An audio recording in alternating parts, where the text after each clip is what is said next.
ओम ओम ओम ओम परम चिदाकाश, परम ज्योति, अखंड ज्योति, महाचिदाकाश, स्वयं प्रकाश, संपूर्ण प्रकाश, पूर्ण ब्रह्म, अनंत तेजघन, अनंत चितघन, परमाकाश, केवल अनंत शुद्ध तेजघन, परमाकाश, अखिल आत्मा, पूर्ण ब्रह्म, परमात्मा, परम चिदाकाश, परम ज्योति, अखंड ज्योति, अनंत, पूर्ण, परम चिदाकाश, परम शांति, स्वयं सिद्ध, स्वयं प्रकाश, स्वयं पूर्ण, स्वस्वरूप, यही सब कुछ है, इसके सिवा कुछ नहीं है। शून्यभास, अनंत कोटि, महाकल्पो है ही नहीं। महाचिदाकाश, स्वयं प्रकाश, संपूर्ण प्रकाश, महाचिदाकाश ज्योति, अनंत, अखंड, अभेद, महाचिदाकाश ज्योति, महातत्व, महासामान्य, महाचिदाकाश, स्वसंवेद्य, सहज निर्विकल्प, महाचिदाकाश, परम कैवल्य, परम शांति, परम चिदाकाश, अनंत, पूर्ण, निरपेक्ष, सत, अनंत, संपूर्ण, अपरिग्रही, निर्भ्रांत, निरपेक्ष, वशिष्ठराम, निर्वाण उत्तरार्ध, राउंड 41मो राउंड। आद्य परब्रह्म सद्गुरु देव की जय। ओम श्री परमात्मने नमः। सद्ग्रंथों शिरोमणि श्री योग वासिष्ठ महारामायण निर्वाण प्रकरण उत्तरार्ध सर्ग 159 पेज नंबर 1609 पेज नंबर 1609 हाँ सर्ग 159 आ 159 सर्ग में अग्निदेव विपश्चित राजा ने उपदेश आपी इंद्र पासे जशे અને પછી વિપશ્ચિત રાજાને અનેક આશ્ચર્યો દેખાયા વિશે તથા અંતે બ્રહ્મતત્વ જણાયા વિશે વર્ણન આવશે। પેજ નંબર 1609 વાસ્તવિક દ્રષ્ટિથી જોઈએ તો એક વ્યવહારિક સત્તાવાળું જગત સત્ય છે અને બીજું પ્રાતિભાષિક સત્તાવાળું અસત્ય છે એમ કહી શકાતું નથી, કેમ કે બંનેની પ્રતિભા એક સમાન રૂપે ઉદય પામે છે. તેમાં કોનું સત્યપણું અને કોનું અસત્યપણું કહી શકાય તેમ છે. હે રામચંદ્રજી, વિશેષમાં વળી આ યુક્તિ સમૂહમાં હું એક બીજી યુક્તિ કહું છું, તે તમે સાંભળો, એટલે તમને સારી રીતે સ્ફુટ અનુભવ થાય. હે મહાભાગ રામચંદ્રજી, જેની અંદર સર્વ રહે છે, જેનાથી આ સર્વ છે, જે પોતે જ સર્વરૂપ થઈ રહેલ છે અને જે સર્વથી જુદું પણ છે, તે સર્વશક્તિમાન બ્રહ્મની અંદર શું સંભવતું નથી? હે મહાભાગ રામચંદ્રજી, જેની અંદર સર્વ રહે છે, જેનાથી આ સર્વ છે, જે પોતે જ સર્વરૂપ થઈ રહેલ છે અને જે સર્વથી જુદું પણ છે, તે સર્વશક્તિમાન બ્રહ્મની અંદર શું સંભવતું નથી? એકબીજાના સંકલ્પ સમૂહો પરસ્પર મળતા આવે છે એ વાત પણ ઘટિત જ છે, અને એકબીજાના સંકલ્પ સમૂહો પરસ્પર મળતા નથી આવતા આ વાત પણ યુક્તિ વડે સિદ્ધ છે. આ બંને વાત સર્વશક્તિમાન બ્રહ્મની અંદર સંભવિત જ છે. એકબીજાનો સંકલ્પ સમૂહ અન્યોન્ય મળતો આવે છે, આ વાત મૃગદર્શન આદિ વડે પ્રત્યક્ષ અનુભવમાં આવે છે. બ્રહ્મ પોતે સર્વના આત્મારૂપ છે અને તેમાં એક જ પૃથ્વી ઉપર રહેનાર છાયાની અને તડકાની પેઠે બંને વિરુદ્ધ વાતો પણ ઘટી શકે છે. જો તે બ્રહ્મની અંદર એ બંને વિરુદ્ધ વાતો ન સંભવે તો પછી તેને સર્વના આત્મારૂપ અને સર્વશક્તિમાન કેમ કહી શકાય? સંકલ્પનગર પરસ્પર મળતા નથી આવતા એ શા માટે સત્ય નથી? તેમજ પરસ્પર તે મળતા આવે છે તે વાત પણ સત્ય જ છે. સર્વરૂપ પરબ્રહ્મની અંદર માયાના બળથી સત્ય ન હોય એવું પણ કાંઈ નથી, તેમ અસત્ય ન હોય તેવું પણ કાંઈ નથી. સર્વકાળ સર્વરૂપ થઈ રહેલું બ્રહ્મની અંદર સર્વત્ર સર્વથા સર્વ રહેલું છે. અહો, મનને મોહમાં નાખી દે એવી આ માયા વિષમ છે. તેની અંદર એક જ વસ્તુમાં વિધિ અને પ્રતિષેધ એ બંનેની સ્થિતિ રહેલી છે.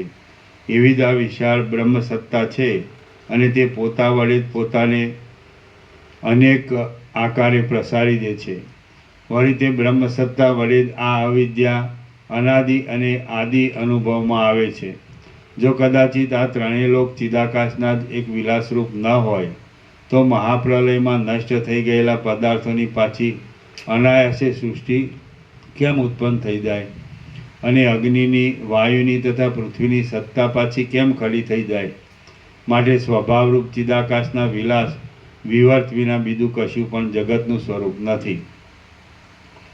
શાસ્ત્રો જ્ઞાનબળથી ઠેઠ મહાપ્રલય પર્યંતની સર્વ હકીકત કહી દેનાર વિદ્વાનોના અનુભવો અને લોકના પ્રસિદ્ધ દ્રષ્ટાંતો એ સર્વ જેમને પોતાના અજ્ઞાનને લીધે પ્રમાણરૂપ નથી, તેવા નિંદાપાત્ર અવિવેકીઓ સાથે સત્પુરુષોને ભાષણ કરવાની પણ કાંઈ જરૂર નથી. આ સર્વને ચિદાકાશના વિલાસ રૂપે જોઈએ તો ક્ષણ માત્રમાં તે પ્રમાણરૂપ થઈ જાય છે. બાકી બીજી સામાન્ય દ્રષ્ટિથી જોતા તેમાં કશો સાર જણાતો નથી. માટે જ્ઞાન દ્રષ્ટિ વડે જે સિદ્ધ થાય તે જ સારરૂપ છે એવું વિદ્વાનોનું સમજવું છે. જેમ પવનની શોભા ચલન શક્તિને લીધે ચપળ રૂપે પ્રતીતિમાં આવે છે, તેમ શુદ્ધ જ્ઞાન સ્વરૂપ બ્રહ્મસત્તા પોતાની ચિત્ત સત્તા વડે સ્ફૂર્તિને પ્રાપ્ત થતાં જગત રૂપે પ્રતીતિમાં આવે છે. વસ્તુતઃ જોતાં અહીં કશાનો નાશ પણ થતો નથી અને કશું ઉત્પન્ન પણ થતું નથી. હું નાશને પ્રાપ્ત થયો અને અમુક વસ્તુ હજી વિદ્યમાન છે એવી એક સંકલ્પરૂપ પ્રતિભા ઉદય પામે છે, પણ તે વસ્તુતઃ ચિદરૂપ જ છે. જો મરણને અત્યંત નાશરૂપ દ્રશ્યના અત્યંત અભાવવાળી સ્થિતિરૂપ માનીએ તો તે એક નિદ્રાના સુખ જેવું છે. કદાચિત એમ માનીએ કે મરી જવું એટલે એક શરીરનો વિયોગ થતાં વળી પાછા બીજા શરીરની પ્રાપ્તિ થઈ ફરીવાર પાછો દ્રશ્યનો અનુભવ થવો, તો પછી એ પણ એક પુનર્જીવન જેવું જ છે. માટે આ ચિદાકાશની અંદર મરણ પણ નથી અને જીવિત પણ નથી. એક એવા ચિદાકાશના વિલાસની અંદર એ બંને વસ્તુ રહેલી પણ છે અને રહેલી નથી એમ પણ છે. જો એ બંનેને જીવિત મરણને સંકલ્પ વડે કલ્પી લેવામાં આવે તો એ બંને છે, અને જો નિસંકલ્પ દશામાં રહેવાય તો એ બંને નથી. જો દ્રઢ નિશ્ચય વડે એક જ તત્વને માનવામાં આવે તો તે તેવું અનુભવાય છે. માટે દ્વૈતના સત્યાસત્યપણા વિશે સાક્ષી રૂપે નિર્ણય કરનાર સાક્ષીનું સદાકાળ અસ્તિત્વ જ છે. માટે દ્વૈતના સત્યાસત્યપણા વિશે સાક્ષી રૂપે નિર્ણય કરનાર સાક્ષીનું સદાકાળ અસ્તિત્વ જ છે. ચિદાત્મા સિવાય બીજું કયું સુખાત્મક જીવન છે તે તમે કહો. તે ચિદાત્મા અક્ષય હોવાથી પરમ પુરુષાર્થ રૂપ છે. માટે ક્યાં કોને દુઃખ છે? જ્યાં વાચ્ય અને વાચક એ બંને ચિદાકાશ રૂપ જ છે અને ચિદાકાશથી તે અભિન્ન તથા ભિન્ન એમ બંને પ્રકારે રહેલ છે, ત્યાં એકતાની અને દ્વૈતની ભ્રાંતિ ક્યાં રહી? જેમ જળની અંદર આવર્ત આદિ રહેલા છે તેમજ પરમાત્માની અંદર શરીર આદિની સ્થિતિ છે. આ સર્વ ચિદાકાશની સત્તાનો જ એક વિલાસ છે. કારણથી ભિન્ન ન હોવાને લીધે તે ચિદાકાશ રૂપ છે અને ચિદાકાશના એક વિવર્ત રૂપ છે. વળી અવ્યગ્રતાથી જોઈએ તો જગત પોતાના દ્રશ્ય સ્થૂળ રૂપથી રહિત ચિદાકાશ રૂપ જ છે. આશ્ચર્યની વાત છે કે ઘટ આકારને ધારણ કરનારું અસ્થિર દ્રવ્ય નિરાકાર ચિદાકાશની અંદર સ્થૂળ રૂપે રહેલું છે. જેમ ભૂતકાળમાં દેખાતો વિષય પછીથી પ્રતીતિના પાત્રરૂપ થતો નથી, તેમજ વર્તમાન કાળના અનુભવનો વિષય પણ વસ્તુતઃ જોતા છે નહીં.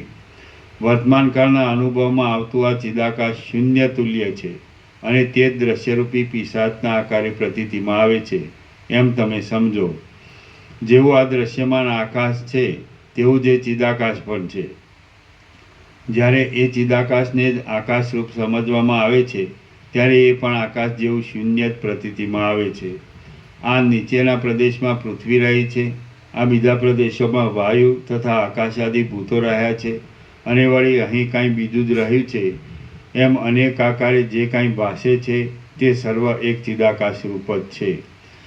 જે ચિદાકાશનો વિલાસ છે તે જ જગત છે. તેની અંદર દ્વૈત કે એકત્વ એ કશું જ રહેલું નથી.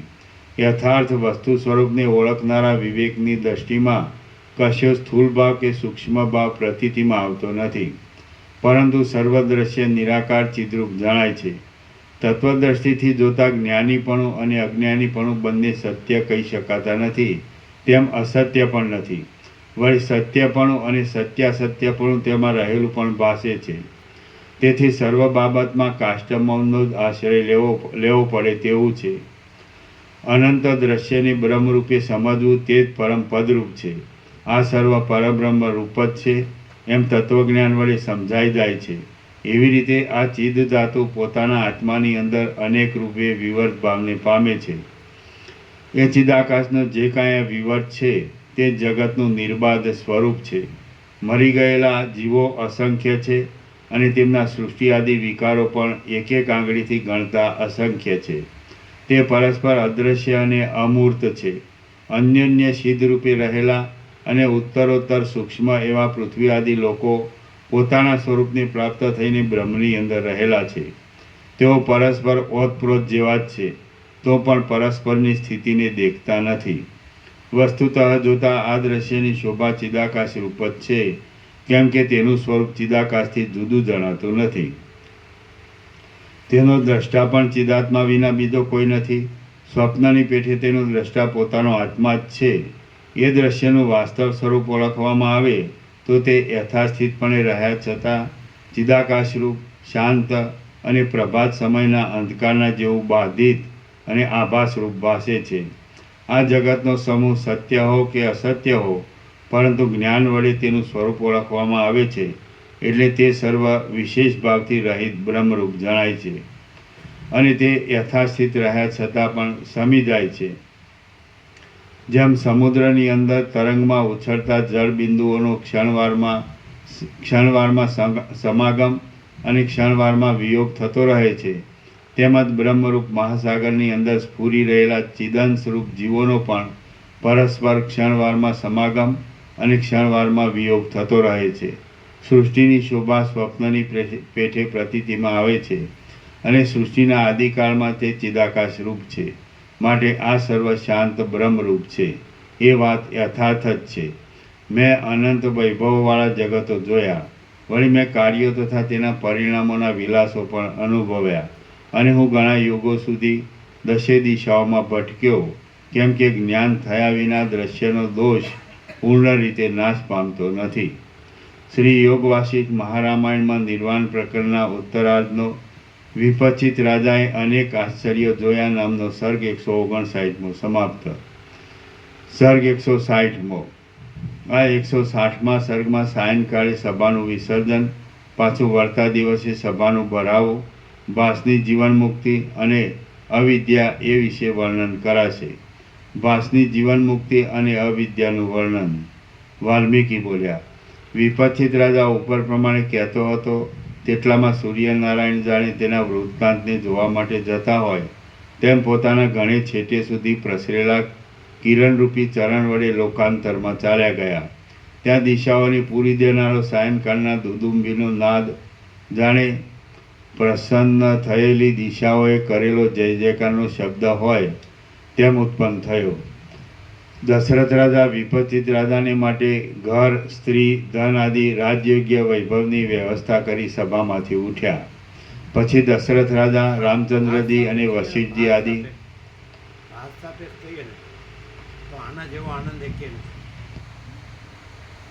હાસ સાપેક્ષ છે. સ્વરૂપમાં તો સ્વરૂપ તો નિરપેક્ષ છે. એ તો પરમ પ્રકાશ, પરમ આનંદ, પરમ શાંતિ એ તો કહેવા પણ જ નથી. એ તો જે છે તે જ છે. જે છે એ તો છે જ. પણ ભાસ સાપેક્ષ છે ને, આમ કે આવું છું ને જગત છે ને ભાષે છે, તો એમાં આ વસિષ્ઠ પ્રકાશ, સરળ સવર્ણ, અખંડ પૂર્ણ તત્વબોધ એ આનંદની પરાકાષ્ઠા છે. બીજું ગમે તે હોય, દેહનું, મનનું, જીવનું, જગતનું, બીજું જે આપણે વ્યવહાર કે પ્રતિભાસ કે ગમે તે જાગ્રત, સ્વપ્ન, સુષુપ્તિ કે સમષ્ટિ વ્યક્તિ કે સાક્ષી સાક્ષી કે દ્રષ્ટા દર્શક ગમે તે જ ન હોય, નામરૂપ કે સૃષ્ટિ સ્થિતિ પ્રલય કે એક કે અનેક કે ગમે તે જ ન હોય, પણ એ કશું જ નહીં. આ જ એક છે ભાસ સાપેક્ષ. પણ એ ભાસ ગમે તેવો હોય, પણ આ જ એક અનેરો આનંદ છે. બાકી બીજામાં તો કારણ કે શું છે, બધા ગમે તેવા હોય એને ગમે તેમ કરે એટલે એમાં તો ઠેકાણું પડવાનું જ નહીં. એમાં આપણે અપેક્ષા રખાય જ નહીં. અને આ છે એમાં તો કોઈ બીજો ઇન્ટરફિયર ન કરી શકે. એટલે ભાસ સાપેક્ષ પણ આ અનંતપૂર્ણ નિરપેક્ષ સત છે. કેમ? કારણ કે આમાં અનંતપૂર્ણ નિરપેક્ષ સત જ પ્રકાશ છે. અને પેલા તો વ્યવહારમાં તો બધા ભ્રાંતિવાળા હોય, એ તો એની ભ્રાંતિથી જ કરે. એને તો આમાં ગમે એટલું કે મરી ગયા સુધી તો એનો કોઈ મિનિંગ જ નથી. એને માચિદાગત પ્રકાશ વિવેકનો કોઈ મિનિંગ જ નથી. એને હું આ દેહ છું, હું સ્ત્રી છું, હું પુરુષ છું, આ મારું ઘર છે ને મારું ધન છે, બસ આ મારું માન છે ને આ મારું ભણતર ગણતર છે ને આ મારું ફેમિલી છે ને ગમે તે આ બધું કુટુંબ સમાજ ને આમ સમજે. એ ભ્રાંતિવાળા પાસે અપેક્ષા રાખવી એ દુઃખ છે. અને વસિષ્ઠ પ્રકાશ, સરળ સવર્ણ, અખંડ પૂર્ણ તત્વબોધ એ જ એના જેવો એ કે આનંદ નથી. એટલે પછી એને જે કહેવું એ અનેરો કયો, અનંત કયો, પરમ કયો. બાકી મૂળ વિષય પામર પાસે તમે કંઈ અપેક્ષા રાખો કે તમે સહજ રહી શકો વ્યવહારમાં, એ પોસિબલ જ નથી. સમજે? એ હમ ઊંધું જ લાવવાના. તમે જેટલું સીધું ગયો એટલું વધારે ઊંધું લાવો. નોનસેન્સ. સમજે? અજ્ઞાનને શું? અજ્ઞાનને કાંઈ હોય એ એટલે વસિષ્ઠ વારંવાર કહે કે અજ્ઞાનીને શું લાગે છે અમે જાણતા નથી. અજ્ઞાનીને શું લાગે છે અમે, એને એમ લાગે શબ્દોથી એમ લાગે હું બધું જાણું છું પાછું. પણ એ શબ્દો કાંઈ નથી ને એનું જાણવું કાંઈ નથી ને એ પોતે કાંઈ નથી અને જગતે કાંઈ નથી. અને આ તો આખું કેવળ અનંત સુધી ચિદાકાશ સચ છે. અનંત પ્રકાશ, અનંત આનંદ, અનંત શાંતિ. અને એ આજે વસિષ્ઠ પ્રકાશ, સરળ શ્રવણ, અખંડ પૂર્ણ તત્વ. અને પેલા જે છે એ એના મોહ માયામાંથી નીકળવાના જ નથી. મરી ગયા સુધી મરી જાય તો એમાંથી જ નીકળે. જેમાં ફસાયેલા હોય એમાંથી જ નીકળે. સમજાય કે નહીં? એમ કે આ છે જ નહીં એવી રીતે શાંત ન થાય. સમજાય? દાખલા તરીકે જે માચિદાગત રહ્યા હોય તો એ આભાસમાં દેખાતા હોય તો એ આભાસ શાંત થાય તો એ માચિદાગત જ રહ્યા હોય. એમ કે ક્યાંક હલવાના હોય ને એમાંથી જ નીકળે ને એવું ન હોય. અને આ તો ફસાયેલા હોય એમાંથી જ નીકળે. એટલે આ સાંભળે તો ખાલી શબ્દોથી એમ સમજી લે કે મેં બધું જાણી. એ કાંઈ જાણતો નથી. સમજાય કે નહીં? કેમ એમાંથી જ નીકળે મરી ગયા. અને આમાં કેમ ટકી શકતો નથી? એમાં ને એમાં કે હું 4 દિવાલમાં હું છે ને હું દાટ્યું છે ને ભાનું પણ આ હું પુરુષ છું ને આ હું સ્ત્રી છું, આ પ્રજા છે ને પ્રજાની પ્રજા છે, આ ઘર છે ને આ ધન છે, આ અમારું ભણતર ગણતર, આ અમારું સુખ છે, બસ ખાધે ખાધે પીધે સુખી છે, બધું સુખ છે, બધું સારું છે. Hopeless nonsense. કશું કહો ગમે તે એને કહેવાય જ નહીં. એને શું કહેવાય ખબર છે? હા, બસ હાથ જોડવાના, એના સિવાય કાંઈ ન કરાય. મૂળ વિષય પામરને હાથ જોડવા સિવાય કાંઈ ન કરાય. એને તત્વબોધ ન કરાય, એ ભૂલ છે. એને તત્વબોધ જોતો જ, એને ખબર જ નહીં, એને જોતો જ નથી. એને તો બસ અમે સુખી છીએ.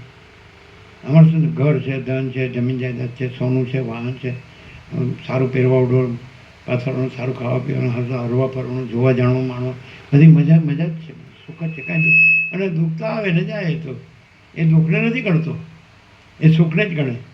દુઃખ વિશે એમ કે એ તો આવે ને જાય, એ તો હોય એમ, સમજે? એમ નથી સમજતો કે આ ભ્રાંતિ છે, આ કાંઈ નથી, આ સ્વપ્ન, આ અસત અસાર દુઃખ છે, મિથ્યા નાશવંત છે, સ્વપ્ન જેવું, મૃત્યુના જળ જેવું છે, એવું તો ન જ લાગે. એ આ જ સાચું છે એવું. વિનાશકાળે વિપરીત બુદ્ધિ. એને એમ કહો આપણને ન મળ્યું તો બરાબર છે, આપણને મળ્યું તો આમ જ રહેવું જોઈએ કે નહીં? ના, પણ એ તો અમે બધું જાણીએ જ છીએ અને ઘરે અમે વાંચીએ જ છીએ અને આ સાંભળીએ જ છીએ. અચ્છા, ચાલો, એ વાત એ સાચી, તમે ઘરે પણ યોગ વાંચે વાંચી શકો. હવે તમે સાંભળ્યું એટલે એના અર્થો જ તમને ખબર હોય, પછી તમે આ વોટ્સઅપે સાંભળી શકો, તો ચાલે, બરાબર જ છે. તો શું વાંધો? કેમ પછી એમાં આવીને ત્યાં એમાં ભેદ ક્યાં છે? ચિદાકાશ તો બધું એક જ છે. સાચું છે ને? કેમ તો કે 1000 એક સાતખંડના કઈ 700-800 કરોડ થોડા એક જગ્યામાં રહ્યા કે? એ તો હવની જગ્યા જ બરાબર છે, નેચરલ નોર્મલ છે. જે જ્યાં જન્મ્યા હોય એ ત્યાં જે રીતે થયા હોય ને રહ્યા હોય એ બરાબર છે, નેચરલ નોર્મલ જ છે. અને જ્યાં હોય ત્યાં બધા જાણે જ છે. પરમાત્માને કોણ નથી જાણતું? એ એક સર્જનને જોવે, ક્રિએશનને જોવે તો એ માણસ એમ કે ભાઈ ક્રિએટર છે, સર્જનાર છે, એક સર્વશક્તિ છે, સર્વશક્તિમાન, ઓલ પાવરફુલ, ઓમનીપોટેન્ટ સમજે છે. તો બધા જાણે જ છે, ઈશ્વરને તો બધા જાણે જ છે. પછી શું જાણવાનું છે? પણ ડિફરન્સ ક્યાં પડે છે? એમાં ડિફરન્સ નથી. ચિદાકાશમાં કોઈ ભેદાભેદ નથી, કોઈ ભેદ નથી. એ તો અખંડ છે, પરમ જ્યોતિ, અખંડ જ્યોતિ.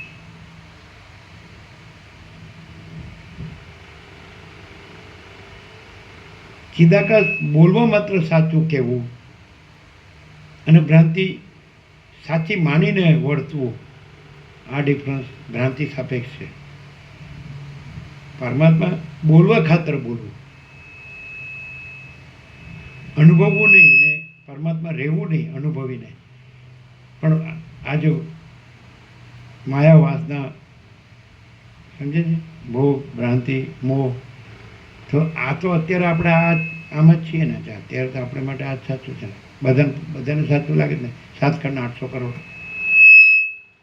એટલે અત્યારે તો અને આપણે જાણી લીધું બધું ચિદાકાશ છે. બીજું તો શું જાણવાનું છે? એકવાર સાંભળો કે 1000 વાર સાંભળો એમ કે અજ્ઞાન ક્યાં છે? અને તો એ અહીંથી ઉઠે તો આનો એકે અક્ષર એનામાં ન આવે. આવું કાંઈ નથી ચિદાકાશમાં, એ જ બધા ચક્કર આવે. તો પણ એમ લાગે હું જાણું છું બધું ચિદાકાશ છે. ખાલી એટલું એકદમ ઉપર છલ્લો અને કોરો શબ્દ, ખાલી કોરો શબ્દ, કોરો એ શબ્દમાં કાંઈ નહીં. એનો રસ, એના ઇન્દ્રિયોના વિષય ભોગો, એની વાસના, એનો દેહાધ્યાસ, એનો જીવભાવ, એટલે એનું ઠેકાણું. એટલે એનો પછી વસીટ એવું પ્લસ આપે કે એને તો હજી આ જન્મ મરણનો સંસાર ચાલુ જ રહે એમ જ રહે, કારણ કે વાસનાનો દેહ બને છે. અને જો તત્વ જ રહેલું હોય તો ત્યાં દેહનો ભ્રમ ન હોય ને, જગતનો ભ્રમ ન હોય, અહમનો ભ્રમ ન હોય, સંકલ્પનો ભ્રમ ન હોય, વાસનાનો ભ્રમ ન હોય, અવિદ્યા અજ્ઞાનનો ભ્રમ ન હોય, માયાનો ભ્રમ ન હોય, મોહનો ભ્રમ ન હોય, કોઈ અભાવો ન હોય, કોઈ ઈચ્છા ન હોય, કાંઈ પૂર્ણ જ હોય, તત્વ પૂર્ણ છે, ચિદાકાશ પૂર્ણ છે. એમાં બીજું કાંઈ નથી ને બીજું કાંઈ થતું નથી. તો બધાય વાંચ્યું હોય, સાંભળ્યું હોય ને જાણ્યું હોય ને બોલતો હોય કે આ ચિદાકાશ જ. પણ એ શેમાં મરે છે? એને શેના વગર નથી ચાલતું? એને મોહને માયા વગર નથી ચાલતું, દેહાધ્યાસ વગર નથી ચાલતું, હું મારું વગર નથી ચાલતું, વાસના વગર, આસક્તિ વગર, રાગ વગર, મોહ વગર, ભ્રાંતિ વગર, કલ્પના વગર નથી ચાલતું. અને તત્વમાં એ કાંઈ નથી. તત્વ જ રહ્યું હોય તો બીજું કાંઈ ન રહ્યું હોય, એ તત્વ જ રહ્યું હોય. અને બીજું કાંઈ રહ્યું હોય તો તત્વ બોલવાનો કોઈ અર્થ નથી. અને તત્વમાં તત્વ બોલવા પણ નથી, પણ એ પૂર્ણ છે, પૂર્ણ જ કહેવાય એને, બીજું કાંઈ નથી. અનંત પ્રકાશ, અનંત આનંદ, અનંત શાંતિ. અને એ પ્રત્યક્ષ છે, એનું પ્રૂફ આ છે. વસિત પ્રકાશ, સરળ શ્રવણ, અખંડ પૂર્ણ થતું. એટલે ખોટો માણસ હોય એની સાથે ચર્ચા, વાદ વિવાદ, દલીલ ન થાય.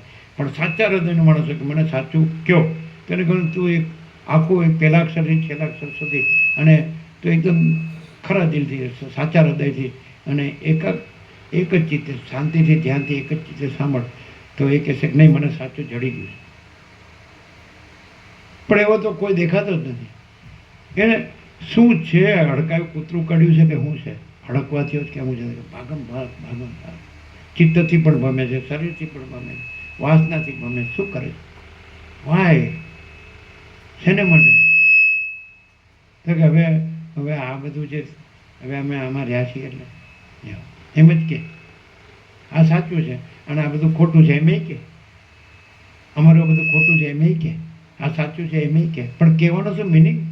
ખોટું જ રહેવું હોય તો સાચું કહેવાનો મિનિંગ શું? અને સાચું તો કહેવા પણ નથી ને રહ્યું છે. ચિદાકાશ કાંઈ સાચું કહેવા પણ, ચિદાકાશ જ છે જ.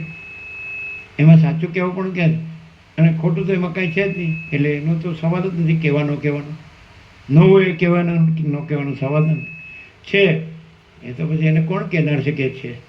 એ તો આખો પ્રકાશ પોતે છે અને આખો દેખાવ પોતે નથી.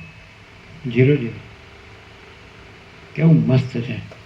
બાકી એમ કે આભાસ માત્ર, વ્યવહાર માત્ર, પ્રતિભાસ માત્ર, આ જાગ્રત સ્વપ્ન સુષુપ્તિ માત્ર, દ્રષ્ટાદ્રશ્ય માત્ર જો કાંઈ અપેક્ષા રાખો મૂર્ખાઓ પાસે, તે ખોટું છે. અને આમ જ રહ્યો તો આટલું જ સાચું છે. એકદમ ખરેખર એક આવું તો ક્યાંય નથી, કોઈ નથી. અને બધું અનુભવેલું જ છે. કાંઈ નથી એ બધું અનુભવેલું છે. અને બધું જ છે એ પણ અનુભવાય છે. આપણી પાસે બે ક્લિયર છે કે આ પૂર્ણ છે અને આ શૂન્ય છે, બે ક્લિયર છે. પછી મૂર્ખો હોય એ શૂન્યમાં મરે, પણ પૂર્ણ હોય તો પૂર્ણ જ રહે. એ તો રહેલું જ છે, એમાં શૂન્ય છે જ નહીં. આ પ્રેક્ટિકલ. આપણે કે અંગ્રેજી આંઠળો કરીએ અને ઉપર આપણે એમ કે પરબ્રહ્મ, અને નીચે આપણે એમ કહીએ કે માયા, જગત, અહમ ને જગત, દ્રષ્ટાદ્રશ્ય, જે કાંઈ. તો એની સેન્ટ્રલ જે જોઈનિંગ પોઈન્ટ છે એમાં એરો મારીએ પરબ્રહ્મ, અખંડ સચ્ચિદાનંદ, અને નીચે આ માયા કે ભ્રાંતિ, જે કંઈ આ હું છું, આ જગત, જન્મીએ છે મરીએ, તો વચ્ચે સેન્ટ્રલ જોઈનિંગ પોઈન્ટમાં આ એવું છે કે જ્યાં આપણને દ્વૈત રહ્યું છે કે પરબ્રહ્મ છે અને આ દ્રશ્ય પણ છે, જગત પણ છે. તો એમાં સેન્ટ્રલ જોઈનિંગ પોઈન્ટમાં આ એક જ એવું છે કે આ દ્વૈત ભ્રાંતિમાં પણ સહજ જે છે એ રહેવાય છે, પરબ્રહ્મ, અખંડ સચ્ચિદાનંદ. એટલે સેન્ટ્રલ જોઈનિંગ લાઇનમાં વસિત પ્રકાશ, સરળ શ્રવણ, અખંડ પૂર્ણ તત્વ, એ સેન્ટ્રલ જોઈનિંગ. એટલે નીચેનું આખો સ્ફિયર કાપી નાખે છે અને ઉપરનો સ્ફિયર તો રહેલો જ છે, પોતે જ છે.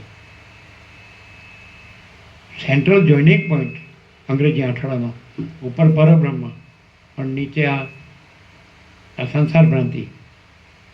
તો જોઈનિંગ પોઈન્ટમાં વસિત પ્રકાશ, સરળ શ્રવણ, અખંડ પૂર્ણ તત્વ હોય તો નીચેની આખો સ્ફિયર કાપી નાખે છે.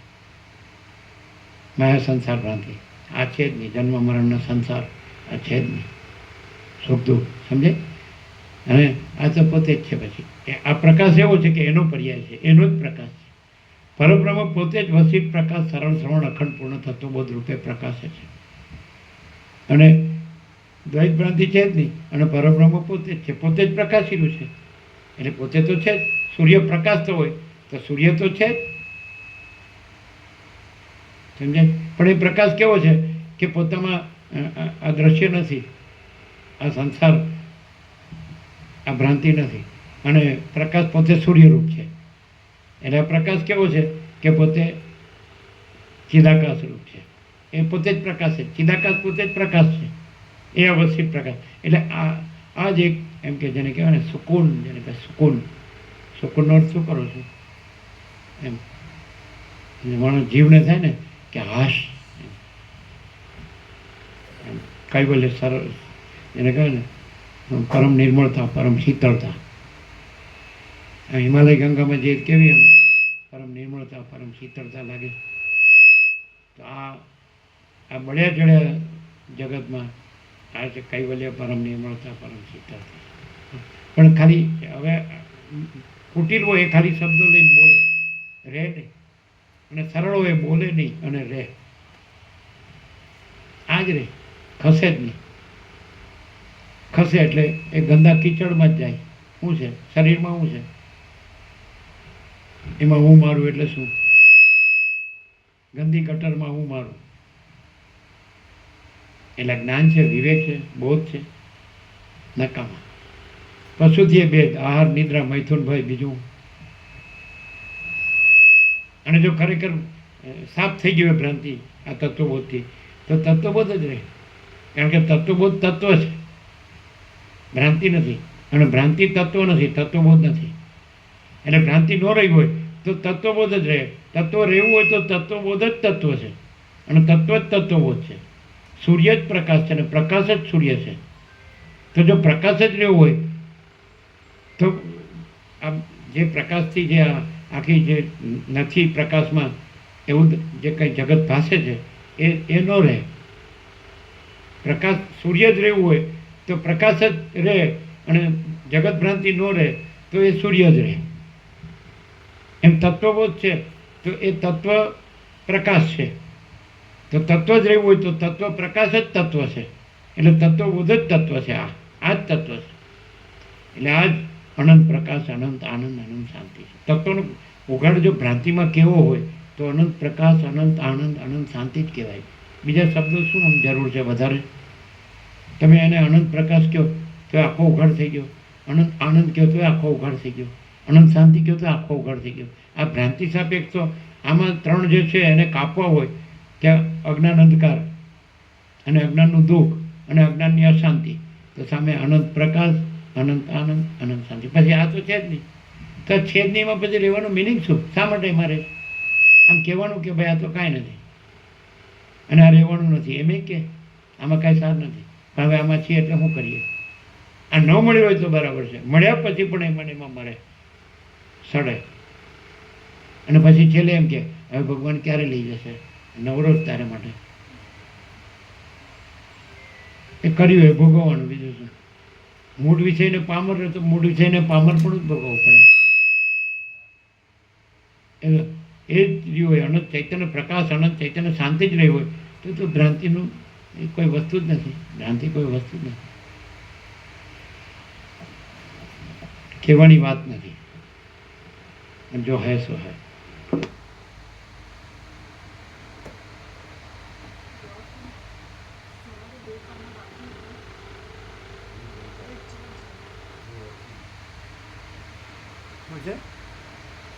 સવારે બે પાનો બાકી એ તો થઈ ગયા ને.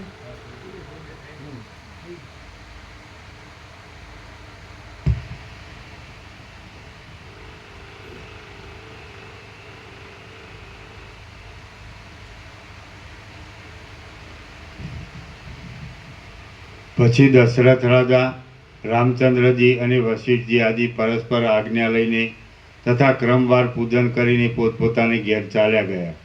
સ્નાન તથા ભોજન કરી રાત્રિને ગાળી તેઓ પ્રભાત સમયે પાછા આવ્યા અને પાછી પ્રથમ પ્રમાણે યોગ્ય રચના વડે સભા પૂર્ણ ભરાઈ ગઈ. પછી ચંદ્રમા જેમ અમૃત સ્ત્રવે છે તેમ આનંદને સ્ત્રવતા વચનો બોલતા વશિષ્ઠ મુનિએ ક્રમથી પ્રસ્તુત કથા કહેવાનો આરંભ કર્યો. હે મહારાજા, આ અવિદ્યા વસ્તુતઃ જોતા છે જ નહીં અને સાવ અસત્ય હોવા છતાં જાણે સત્ય હોય તેવી થઈ રહી છે. વિપચ્છિત રાજાને એવા પ્રબળ દીર્ઘ પ્રયત્ન વડે પણ એ અવિદ્યાનો અંત મળ્યો નહીં. એવી રીતે આ અવિદ્યા તેનું ખરું સ્વરૂપ ન ઓળખાયાથી દેશકાળ વડે અનંત ભાસે છે. અને જો તેનું વાસ્તવ સ્વરૂપ ઓળખવામાં આવે તો જાજવાના જળની નદીઓ પેઠે તે સાવ છે જ નહીં. હે મહાબુદ્ધિશાળી, એવી રીતે આ ભાસરૂપી વિપચ્છિત રાજાનું વીતેલ વૃત્તાંત તેના મંત્રીઓએ જોયું હતું અને તમે પણ અહીં પોતે નજરે જોયું છે. હવે પછી કહેવાતી કથાઓ વડે તે તત્વ સ્વરૂપને ઓળખી લેશે અને અવિદ્યાની શાંતિ થઈ જતાં તે તમારી પેટે જ જીવન મુક્ત થઈ જશે.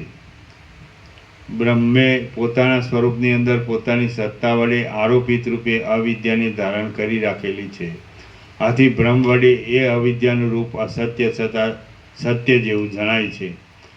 જ્યારે આ અવિદ્યા બ્રહ્મરૂપ છે અને બીજા કશારૂપ નથી, ત્યારે સિદ્ધ થાય છે કે તે અજ્ઞાનને લીધે દેખાય છે અને તેનું યથાર્થ સ્વરૂપ ઓળખાતા તે બ્રહ્મથી જુદી જણાતી નથી. એ પ્રમાણે આ અવિદ્યા અનંત છે, અનેક પ્રકારની શાખા પ્રશાખા આદિના વિસ્તાર વડે સુશોભિત છે, જડ છે, હૃદયને મનોહર જણાય તેવી છે, આસક્તિ ઉત્પન્ન કરનાર છે અને મોહરૂપી વસંતની એક મંજરીના જેવી છે. તે અંદર સાવ શૂન્ય છે અને મોહ મમત્વ આદિ ગ્રંથિવાળી છે. તે ઉપરથી જોતા કોમળ દેખાય છે, પણ અનુભવ સમયે સુખ દુઃખ આદિ કાંટાઓ રૂપી સુશોભિત અંકુરવાળી જણાય છે. તે વનના વાસમાં ઉત્પન્ન થયેલી લતાની પેઠે જડ છે, રસમય છે અને લાંબી છે. તે મિથ્યારૂપે ફળની આશંકાને ઉત્પન્ન કરનાર છે અને નિષ્ફળ છતાં ચિત્તને હરણ કરનાર છે. અતિ વખણાયેલા વિવેકી પુરુષો ઉત્પાતને લીધે અકાળે ઉત્પન્ન થનારી પુષ્પલતાની પેઠે તેને પસંદ કરતા નથી. તેનું કશું વાસ્તવ રૂપ નથી, છતાં તે દ્રઢ થઈ રહેલી છે અને નાના પ્રકારના લોકને પૂર્ણ કરી રહી છે. અતિ લાંબી, પ્રકાશ રહિત અને ભૂતો વડે વ્યાપ્ત અંધારી રાત્રિની પેઠે તે પ્રાણીઓથી વ્યાપ્ત છે અને આત્મપ્રકાશથી રહિત છે. વિચિત્ર પ્રકારની મોહ મમત્વ આદિરૂપી ગ્રંથિઓ વડે તે વીંટાયેલી છે. આકાશની અંદર ભ્રાંતિ વડે દેખાતા મચ્છરા મોવાળ આદિના આકારની પેઠે તે ભ્રાંતિ વડે ચિદાકાશની અંદર મિથ્યા રૂપે દેખાય છે. પણ તત્વદર્શીથી જોવા જઈએ તો તેનું કાંઈ પણ રૂપ જણાતું નથી. આકાશમાંથી દેખાતી ઇન્દ્રધનુષરૂપી લતાની પેઠે તે વિચિત્ર વર્ણવાળી છે, ગુણથી રહિત છે અને શૂન્યની અંદર પોતાના આકારને પ્રસારી દેનાર છે. જેમ ઇન્દ્રધનુષ્યરૂપ લતા વૃષ્ટિના ઉત્પાતને સૂચવનારા સૂર્યકિરણોથી થયેલી છે, તેમ અવિદ્યા પર જડ છતાં ચેષ્ટા વડે થનારા અનેક ઉત્પાતોનું સૂચન કરનારી છે. વર્ષા ઋતુમાં વહી જતી નદી જેમ જળના અનેક તરંગો વડે યુક્ત હોય છે, મલિન હોય છે, ઉલ્લાસ વડે ફીણના પરપોટાવાળી હોય છે, ચકરીઓ તથા આવર્તો વડે ભયંકર હોય છે અને છેવટે ક્ષયને પ્રાપ્ત થનાર હોય છે, તેમ આ અવિદ્યા પણ જડ એવા અનેક વિચારોરૂપી તરંગો વડે યુક્ત છે, મલિન છે, ઉલ્લાસથી પ્રાણીઓરૂપી અનેક ફીણના પરપોટાવાળી છે, ઉત્પાતરૂપી વંટોળિયા વાયુ વડે ભયકારક છે અને છેવટે ક્ષયને પ્રાપ્ત થનાર છે. સ્મશાન ભૂમિની પેઠે આ અવિદ્યા નિરંતર વહી જતી તથા શૂન્ય એવી સેંકડો જગતરૂપી જાજવાની નદીઓવાળી છે. રજના સમૂહ વડે વ્યાપ્ત છે, વૃક્ષ છે અને ખરાબ દેખાવવાળી છે. જેમ સ્વપ્નની અંદર સ્વપ્નનગરમાં ફરતો પુરુષ ઘણા લાંબા કાળે પણ તેના અંતને પામતો નથી, તેમાં જાગ્રત અવસ્થાઓ રૂપી સ્વપ્નનગરમાં ફરતો પુરુષ પણ ઘણા લાંબા કાળે પણ તેના અંતને પ્રાપ્ત થતો નથી. દેહ ત્યાગના સમયે જેમના દેહો એક જ દ્રશ્ય સમૂહમાં રહ્યા હોય છે અને મરણ સમયે જેમનું ચિત્ત આ જગતના આકારે દ્રઢ પરિણામ પામી રહ્યું હોય છે, તેવા જીવોના દ્રઢ સંકલ્પ સમૂહો જગત, દેહ ઇત્યાદિના આકારે સ્થિતિને પ્રાપ્ત થઈ રહ્યા છે. તે સંકલ્પ સમૂહો વિમાન, નગર, ભૂમિ ઇત્યાદિ સ્થિર રૂપથી ચિદાકાશરૂપી કોષની અંદર રત્નની પેઠે નિર્બાધપણે રહેલી છે પરસ્પર ન દેખાતા અસંખ્ય સિદ્ધ પુરુષોના લોકો આકાશની અંદર સંકલ્પોના સુદૃઢ પરિણામરૂપ જ છે એમ ભાસે છે. પરસ્પર ન દેખાતા અસંખ્ય સિદ્ધ પુરુષોના લોકો આકાશની અંદર સંકલ્પોના સુદૃઢ પરિણામરૂપ જ છે એમ ભાસે છે. એ સિદ્ધ પુરુષોના લોકો અદીઠ છતાં પણ છે અને દીઠ છતાં પણ નથી. તેઓ સુવર્ણ, મણિ, માણિક્ય તથા મુક્તામય એવી ભૂમિ વડે યુક્ત છે. ભક્ષ્ય ભોજ્ય એવા અન્નપાન વડે ભરેલા છે અને રસાયણના સરોવરવાળા છે. મધ, મદ્ય, દહીં, દૂધ તથા ઘી આદિની કૃત્રિમ નદીઓ વડે તેઓ આકુળ છે અને જાણે ચંદ્ર વડે બનાવેલી હોય તેવા સુંદર આકારવાળી વનિતાઓ વડે તેઓ વ્યાપ્ત છે. વળી તેઓ સર્વ ઋતુઓમાં થનારા પુષ્પ, ફળ, પલ્લવ તથા નદી પ્રવાહ વગેરેથી યુક્ત છે અને લીલા વડે ચપળ સ્ત્રીઓથી આકુળ થઈ રહેલા ઘરોવાળા છે. તેમાં સદાકાળ સંકલ્પ માત્રની રચના વડે સિદ્ધ થનારા સર્વ વૈભવોના સમૂહ વડે પણ તેઓ યુક્ત છે. તે કેટલાક લોકોમાં હજારો ચંદ્રબિંબો અને સેંકડો સૂર્ય જોવામાં આવે છે અને કેટલાકમાં જાણે સુવર્ણથી કે અમૃતથી બનાવેલા વેશવાળા જળચર પ્રાણીઓ છે. કેટલાક લોકો પોતાની ઈચ્છા અનુસાર અંધકારમય અને પ્રકાશમય થઈ જાય છે. નિત્ય આનંદમય છે, યથેચ્છ લઈ જવાય તેવા છે અને કપાસના જેવા અતિ હલકા છે. કેટલાક લોકો કલ્પનાના બળથી ક્ષણવારમાં ઉત્પત્તિ તથા વિનાશ પામનારા છે અને કેટલાક અખૂટ તથા સુંદર અન્નપાનવાળા તેમજ જરામરણથી રહિત હોય છે. કેટલાક લોકો વિચિત્ર પ્રકારની રચનાવાળા, વિચિત્ર પ્રકારના વૈભવવાળા, સર્વ ઋતુમાં સર્વ ગુણો વડે રમણીય અને સર્વ કામ વડે પરિપૂર્ણ હોય છે. શાસ્ત્રમાં વર્ણવેલા કલ્યાણકારક સત્કર્મોની ઉપાસનાથી તે લોકના તે ભોગ્ય પદાર્થને આકારે સ્થિર થઈ રહેલા તે પુરુષોના મનનું જ આ સર્વ એક પરિણામ છે. તો એ નિરાકાર માનસિક પરિણામ સ્થૂલ ભિન્ત આદિરૂપ કેમ બને? માટે હે પ્રિય રામચંદ્રજી, કેવળ બ્રહ્મ માત્ર સ્વરૂપને ધારણ કરનાર આ જગતની અંદર બ્રહ્મ સત્તા સિવાય બીજું કશું પણ સંભવતું જ નથી. માટે હે પ્રિય રામચંદ્રજી, કેવળ બ્રહ્મ માત્ર સ્વરૂપને ધારણ કરનાર આ જગતની અંદર બ્રહ્મ સત્તા સિવાય બીજું કશું પણ સંભવતું જ નથી. જો કાંઈ બીજું હોય તો તે કેવા સ્વરૂપનું છે તે તમે જ કહો. સૃષ્ટિના આરંભકાળમાં સૃષ્ટિનું કશું આદિ કારણ જ નથી, તો કારણના અભાવને લીધે જ આ જગત કેવું હોય? અનંત જગતો જેવા પ્રકારે ચિદાકાશની અંદર કલ્પવામાં આવે છે તેવા પ્રકારે તે બ્રહ્મને વિશે ભાસે છે. આમાં શું આશ્ચર્ય છે તે તમે કહો. હે સુશીલ રામચંદ્રજી, હમણાં પણ તમે પોતે અથવા બીજા કોઈ પણ તીવ્ર સંયોગથી ચિદાકાશની અંદર સંકલ્પમય નગરો રચી શકો છો. કદાચિત તેનો એક રસથી અભ્યાસ કરવામાં આવે છે તો દૈવેચ્છાથી તે પોતાનું પૂર્વરૂપ મૂકી દે છે અને થોડા સમયમાં ચિદાકાશની અંદર મનોમય દ્રઢ પરિણામને પ્રાપ્ત થઈ જાય છે. જે પુરુષો પૂર્વસિદ્ધ અનાદિ વસ્તુ અને પોતાના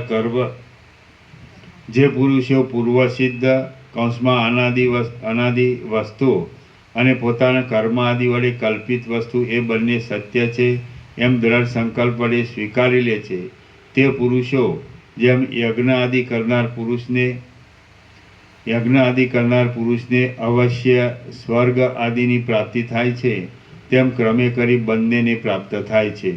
વળી જેની બુદ્ધિ એક વિષયમાં સત્યતા માનનાર હોય છે તે એકને જ પ્રાપ્ત થાય છે.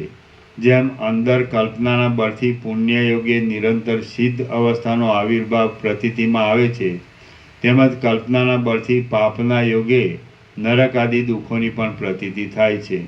આ દેહ હો કિંવા ન હો, પરંતુ ચિદાત્મા જેવો દ્રઢ સંકલ્પ કલ્પી લે છે તેવું જ તેના અનુભવમાં આવે છે. કેમ કે સર્વના દેહ તો મનોમય જ છે. બુદ્ધિને સ્થિર કરીને જીવ એક દેહાકારે રહેલા બુદ્ધિ સંકલ્પને જે ભાવને વિશે મૂકી દે છે તે જ ભાવરૂપ બીજી યોનિને તે આકાશની અંદર દેખે છે. હવે આ બીજી યોનિ પણ તેની પોતાની બુદ્ધિના સંકલ્પનું જ એક પરિણામ છે. શુભ સંસ્કારવાળો પુણ્યાત્મા જીવ શુભ લોકોને દેખે છે અને લાંબા કાળ સુધી અનુભવે છે, ત્યારે અશુભ સંસ્કારવાળો પાપી જીવ લાંબા સમય સુધી અશુભ લોકોને દેખે છે અને અનુભવે છે. વસ્તુતઃ જોતા એ જીવ અને તેને અનુભવમાં આવતા શુભ અશુભ લોકો એ બંને ચિદાકાશ રૂપ છે. શુદ્ધ પુણ્યાત્મા જીવ સિદ્ધ નગરોને દેખે છે અને અનુભવે છે, ત્યારે અશુદ્ધ પાપી જીવ નરકોની અંદર અતિ દુઃખોને અને અશુદ્ધ પદાર્થોને દેખે છે તથા અનુભવે છે. તેને નરકની અંદર પાષાણવાળા બે પર્વતરૂપી ઘંટીના પડની વચ્ચે આવીને દળાઈ જવું પડે છે અને પુનરુદ્ધારથી રહિત અંધકૂપમાં પડવું પડે છે. તેમાં અતિ દારૂણ શીત વડે શરીર પથ્થર જેવું જળ થઈ જાય છે અને પિશાચોથી તથા અંગારાથી ભરપૂર એવા અનંત નિર્જળ માર્ગમાં પથિક રૂપે ચાલવું પડે છે. તેમાં ધગધગતા અંગારારૂપી વાદળાની નીચે પડતા અંગારાના વરસાદનો અનુભવ થાય છે અને તપેલ બાણોના સમૂહની દુઃસહ વૃષ્ટિની દારૂણ પીડા થાય છે.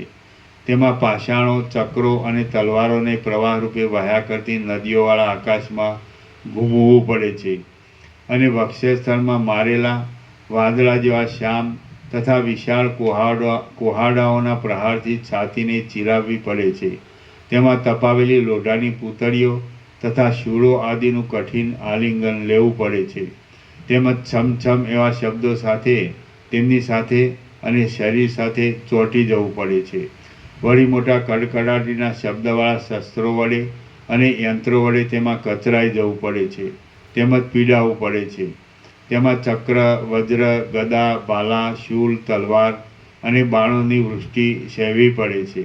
તીક્ષ્ણ કાંટાવાળા સાલમલી વૃક્ષને ભેટવું પડે છે, પાસથી બંધાવવું પડે છે અને સેંકડો તીક્ષ્ણ શક્તિઓનો પ્રહાર ખમવો પડે છે.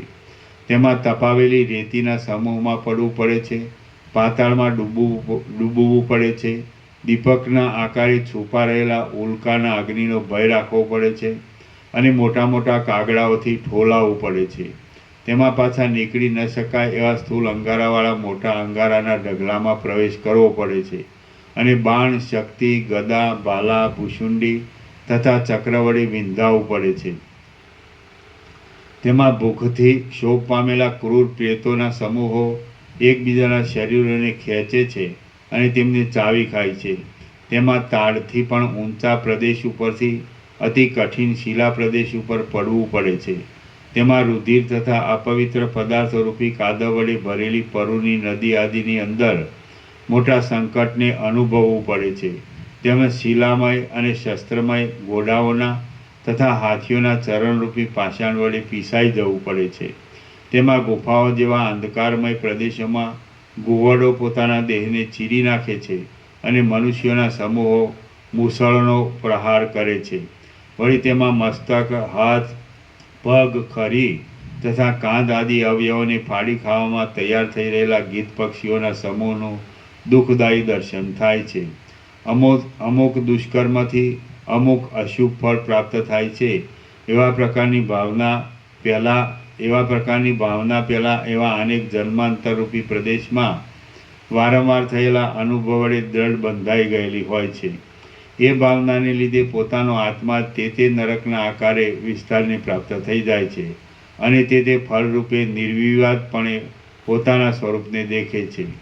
જે કોઈ ચિદાત્મા કે દેહ ઇત્યાદિ કોઈ પણ વખતે ચિત્તરૂપ આકાશની અંદર ભાસે છે અથવા તો જે નથી ભાસતું અથવા જે અપૂર્વ ભાસે છે તે સર્વ ભ્રાંતિરૂપ કલ્પનાને લીધે ભાસવાથી મનોમય છે, છતાં પણ તે ઘણા લાંબા સમયથી અનુભવેલા દ્રશ્ય પ્રપંચમાંથી સ્વેચ્છા વડે કોઈ કાળે પ્રચલિત થાય છે. શ્રી યોગ વાસિષ્ઠ મહારામાયણમાં નિર્વાણ પ્રકરણના ઉત્તરાર્ધનો ભાસની જીવન મુક્તિ અને અવિદ્યાનું વર્ણન નામનો સર્ગ 160મો સમાપ્ત. સર્ગ 161મો. આ 161મા સર્ગમાં ચિન્માત્ર તત્વની કેવળ પ્રતિભારૂપ આ આશ્ચર્યમય જગત પરમાત્માની અંદર અજ્ઞાનને લીધે ભ્રાંતિ વડે ભાસે છે, તેનું બીજું કાંઈ કારણ નથી. જેથી જ્ઞાન થતાં તે બ્રહ્મરૂપ જણાય છે એ વિશે વર્ણન આવશે. પરમાત્મામાં જગતની ભ્રાંતિ. રામ બોલ્યા, એ મુનિને અને વ્યાધને નાના પ્રકારની જે સેંકડો દશાનો અનુભવ થયો તેનું કોઈ બીજું કારણ હશે કે સ્વાભાવિક જ તે પ્રમાણે તેમ થયું હશે? વશિષ્ઠ બોલ્યા, પરમાત્મા રૂપી મહાસાગરની અંદર એવી પ્રતિભાવરૂપી અનેક ચકરીઓ નિરંતર પોતાની મેળે થતી રહે છે અને તે ચિદાકાશ રૂપ છે. પોતાના આત્માની અંદર જ તેની વિવત રૂપે પ્રતીતિ થાય છે. જે ચલન શક્તિવાળા ચપળ વાયુમાં કાંઈ ચપળતા નિરંતર ઉદય પામતી રહે છે, તેમ ચિદાકાશમાં સત્ય આત્માના ચેતનપણાને લીધે નિરંતર અનેક પ્રતિભાઓ ઉદય પામતી રહે છે અને તે પદાર્થોના આકારે ભાસતી એક સ્ફૂર્તિ જ કહેવાય છે. આ ચિદાકાશમાંથી ઉદય પામતો પ્રતિભાનો પ્રકાશ એક તેના અવયવ જેવો જ છે અને તે જ્યાં સુધી બીજી બળવાન પ્રતિભા વડે પરાભવ પામતો નથી ત્યાં સુધી તે તેવા જ પ્રકારે અહીં અનુભવમાં આવે છે. જેમ નાના પ્રકારના અવયવોવાળો અવયવી એક જ હોય છે, તેમ અહીં આ સર્વ ચિદાકાશ બ્રહ્મના જ અવયવો છે અને તે પોતે અવયવી રૂપે એક જ છે. આ સર્વ પ્રતિભાનું મૂળ અધિષ્ઠાન બ્રહ્મ જ છે. ચિદાકાશ રૂપ આત્માની અંદર કેટલીક પ્રતિભાઓ સ્થિર હોય છે અને કેટલીક અસ્થિર પણ હોય છે. જેમ દેહની અંદર પિંડ, હાથ તથા પગ આદિ આકારોની અવસ્થા સ્થિર છે અને તેની અપેક્ષાએ ઉન્મેષ, નિમેષ આદિ અવસ્થાઓ અસ્થિર છે, તેમજ ચિદાત્માની અંદર પણ સ્થિર અસ્થિર પ્રતિભાવની સ્થિતિ છે. પોતાના આત્માની અંદર ભાસતા સ્વપ્નનગરની પેઠે આ દ્રશ્ય પણ ચિદાકાશની અંદર એક તેના ચમત્કાર રૂપે ભાસે છે. તેમાં સાર શું હોય, અસાર શું હોય, સત્ય શું હોય અને અસત્ય શું હોય, દ્રશ્યનું વાસ્તવ સ્વરૂપ ઓળખવામાં આવે તો સર્વ ચિદાકાશ રૂપ છે અને અજ્ઞાનીઓની દ્રષ્ટિએ જોતા તે જગત રૂપ દેખાય છે. તેને શું સત્ય કહી શકાય કે અસત્ય કહી શકાય તે તો અનિર્વચનીય છે. આ સર્વ ચિદાકાશનો એક વિવધ છે, તેથી ચિદરૂપ છે.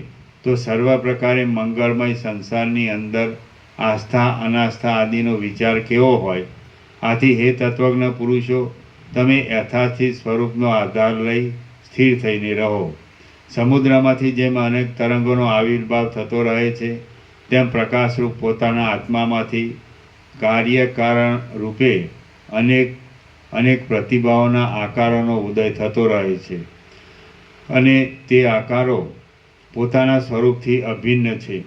પોતાના સંકલ્પની પેઠે અને સ્વપ્ન સૃષ્ટિની પેઠે જે કાંઈ પોતાનો એક વિલાસ છે તેને આત્મા જગતરૂપ સમજે છે. તો પછી પૃથ્વી આદિ ક્યાંથી હોય અને કેવા હોય? એવી રીતે આ ભ્રમ આરોપિત રૂપે ભાસે છે અને અધિષ્ઠાન દ્રષ્ટિથી જોઈએ તો કશું પણ ભાસતું નથી. બ્રહ્મ પોતાના સ્વરૂપની અંદર પોતાની મેળે જ અવિદ્યાને નામે રહ્યું છે.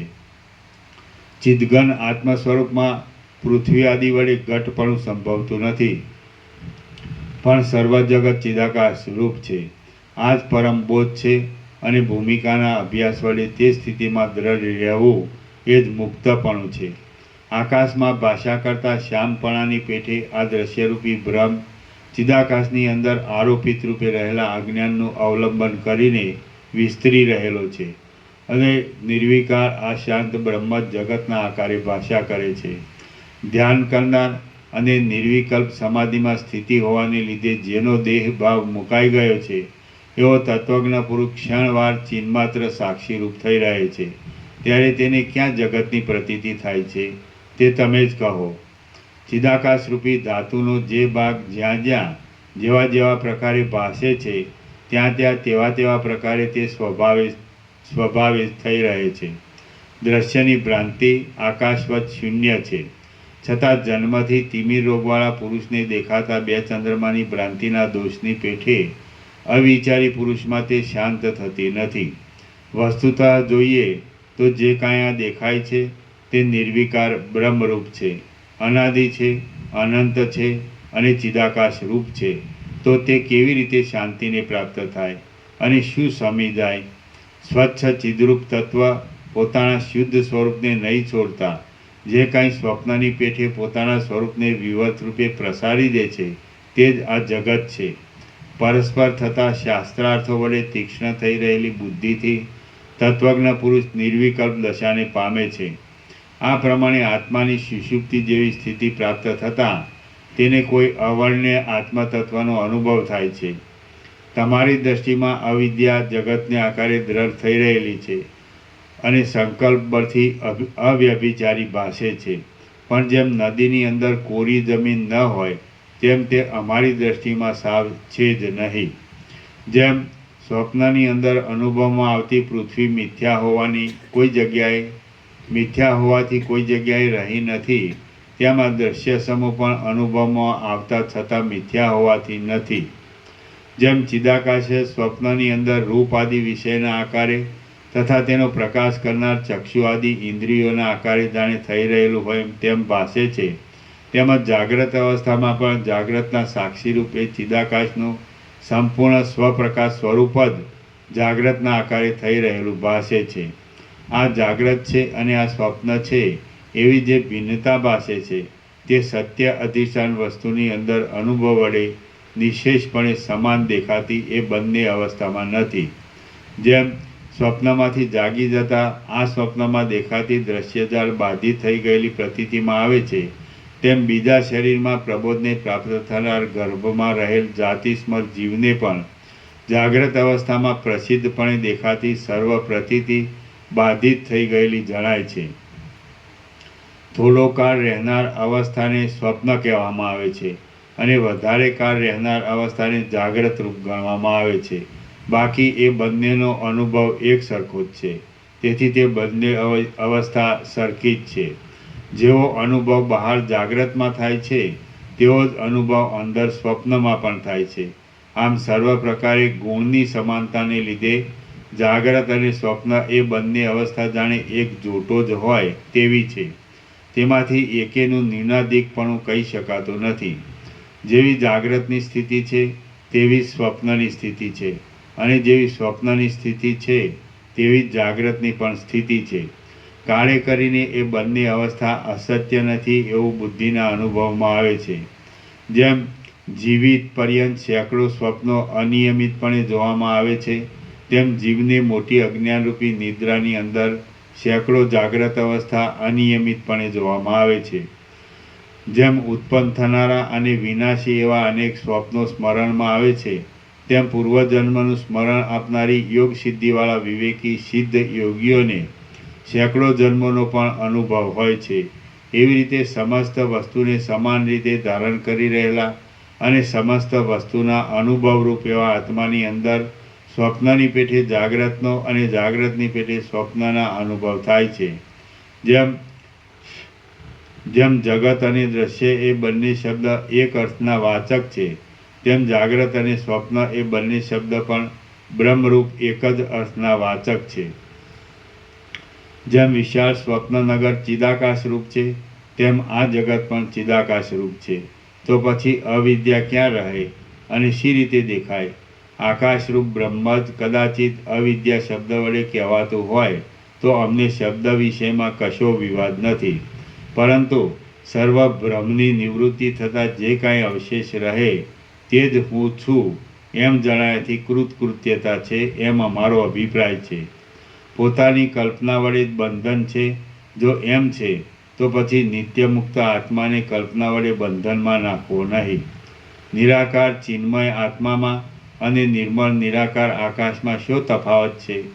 નિરાકાર આત્માને દ્રશ્ય નામને ધારણ કરી રહેલ અવિદ્યારૂપી એક ચિદાકાશમાં બંધ અથવા મોક્ષ ક્યાંથી હોય? જો અવિદ્યા વસ્તુ જ નથી તો પછી કોઈને બંધ બંધનરૂપ નથી અને મોક્ષ મોક્ષરૂપ નથી. કેમ કે બ્રહ્મ સિવાય બીજું અસ્થિ નાસ્તિ અમુક છે અને નથી એવા વ્યવહારનું કાંઈ સંતોષકારક સ્થાન જ નથી. અવિદ્યા પણ નથી અને વિદ્યા પણ નથી. જન્મ આદિ વિકારથી રહિત આ ચિદાકાશ જ સ્વપ્નની પેઠે સૃષ્ટિરૂપ દેહને ધારણ કરી લઈ વિવર્તરૂપ પ્રતીતિમાં આવે છે અને તે પોતે પોતાના સ્વરૂપના આકારે રહેલું છે. એક દેશથી ચક્ષુ આદિ ઇન્દ્રિય દ્વારા બીજા પ્રદેશમાં જનારા ચિદાત્માનું વચમાં જે કાંઈ નિર્વિષય સ્વરૂપ છે તે જ જાગ્રત અને સ્વપ્નમાં પ્રસિદ્ધ દ્રશ્યનું પારમાર્થિક રૂપ છે એવો નિશ્ચય કરવો. અવિદ્યારૂપી રાત્રિની અંદર બહારનું દ્રશ્ય અને અંદરનું દ્રશ્ય એ બંનેનો પ્રકાશ કરવા માટે સદા જાગ્રત રહેનાર સ્વયં પ્રકાશ અને અદ્વિતીય આત્માનું જે કાંઈ સ્વરૂપ છે તે જ અહીં જાગ્રત અને સ્વપ્નમાં પ્રસિદ્ધ દ્રશ્યનું વાસ્તવ સ્વરૂપ છે. જાગ્રત અને સ્વપ્ન એ બંનેના ભેદનો અનુભવ થવો તે પણ એક કલ્પના છે. એ તેના સાક્ષી વડે જણાયાથી સાક્ષી ચૈતન્યરૂપ છે એમ તમે સમજો. બાકી ચિદરૂપ સાક્ષી ચૈતન્યમાં ભેદનો અનુભવ કરનાર કોઈ નથી. કેમ કે તે રણ્ય અવસ્થામાં અનુગત એવા સાક્ષી ચૈતન્યના અંતને બીજો કોણ જોઈ શકે? અભેદ બુદ્ધિ અને ભેદ બુદ્ધિ એ બંને ચિદરૂપ છે. જ્યારે એમ છે ત્યારે પછી દ્વૈત અને અદ્વૈત એ બંને શાંત નિર્વિકાર એક બ્રહ્મરૂપ જ સિદ્ધ થાય છે. જેમ બ્રહ્મનો સદ અંશ બોધરૂપ પણ છે અને તેનો ગ્રાહ્યરૂપ પણ થઈ રહેલો છે, તેમ દ્વૈતનો અનુભવ કરનાર સાક્ષી ચૈતન્ય એક જ દ્રષ્ટારૂપ અને દ્રશ્યરૂપ થઈ રહેલું છે. જ્યારે સદવસ્તુ સર્વદ્વૈત પ્રપંચરૂપે ભાસે છે ત્યારે સિદ્ધ જ થાય છે કે ચિદાકાશ દ્વૈતરૂપ અને અદ્વૈતરૂપ છે. સૃષ્ટિ પરબ્રહ્મરૂપ છે અને દ્વૈત અદ્વૈત પણ સત્ય પરબ્રહ્મરૂપ છે એમ પ્રથમ નિર્ણય કરી લેવો. પછી નેતિ ઇત્યાદિ વાક્યબળથી સર્વદ્વૈતનો ત્યાગ કરી દેવો. આમ ચારે બાજુ પ્રકટ રૂપે દેખાતા પ્રત્યેગાત્મારૂપી ચિદાકાશની અંદર શિલાના જેવા સ્થિર એક રસપણાને ધારણ કરી લઈ તમે સ્વસ્વરૂપમાં સ્થિર થઈને રહો. હે મહાભાગ્યશાળી, આ પ્રમાણે ચિન્મય બ્રહ્મની અંદર શિલાની પેઠે પરમપદમાં સ્થિરતાથી એક રસ રૂપે રહીને તમે તમારા તથા વર્ણાશ્રમ ધર્મના ક્રમને અનુસરો. લૌકિક સ્થિતિનું ઉલ્લંઘન ન કરતા પોતાના વૈભવ અનુસાર સુખથી ઈચ્છા પ્રમાણે વિષયનો અનુભવ કરો, વિહાર કરો, ખાનપાન કરો અને પોતાના સંબંધી વર્ગ તથા બ્રાહ્મણ વર્ગ આદિને સુખથી જમાડો. શ્રી યોગ વાસિષ્ઠ મહારામાયણમાં નિર્વાણ પ્રકરણના ઉત્તરાર્ધનો નિર્વાણ વર્ણન નામનો સર્ગ 161મો સમાપ્ત. ઓમ ઓમ ઓમ. 1718. પ્રસાદ આપી દે.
હલકો પ્રકાશ છે.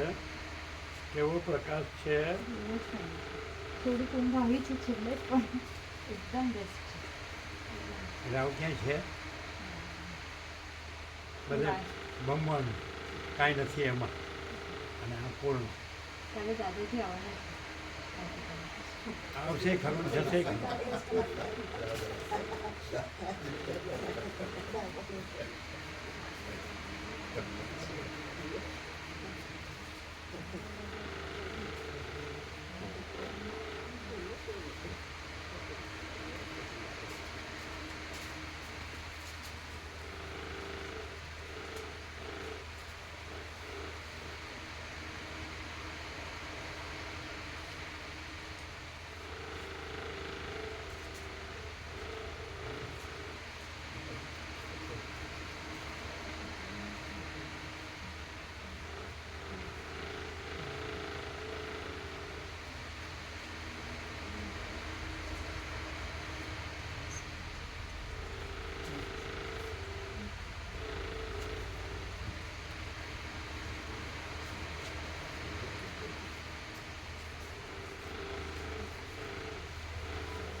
નીચે વગાડે તમે.